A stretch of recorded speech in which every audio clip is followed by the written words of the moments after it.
जब रिज़्क तंग होने लगे सदका दे के रब से कारोबार कर लो, सदके से तुम्हारे रिज्क में इजाफा होगा। ये रब का वादा है, अल्लाह के वादे झूठे नहीं हो सकते। रिज्क की बरकत का एक और बहुत बड़ा जरिया निकाह है। फरमाया अगर तुम निकाह करोगे, तुम फकीर हो वो तुम्हें गनी कर देगा। लोग कहते हैं बच्चा पैरों पे खड़ा हो ले तो फिर निकाह करेंगे।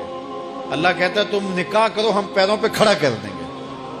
हमारा फलसफा अपना है, उसका हुक्म अपना है। वो कहता अभी तो ये अपने लिए नहीं कमाता, तो जो आएगी उसको कहां से खिलाएगा। मियाँ जिसने आना है उसने अपना रिज़्क लेके आना है। तो बच्चों की शादियां करो, अगर वो जवान हो गए रिज़्क नसीब होगा। अपने अहले खाना को नमाज के हुक्म देने से रिज़्क बढ़ता है, क्योंकि जो सुबह का वक्त होता है ये रिज़्क के बटने का वक्त होता है। और जिस घर में सुबह के वक्त लोग सोए हुए होते हैं वहां बेबरकतियां होती हैं। तो तुलुए फजर से लेकर के तुलुए आफताब तक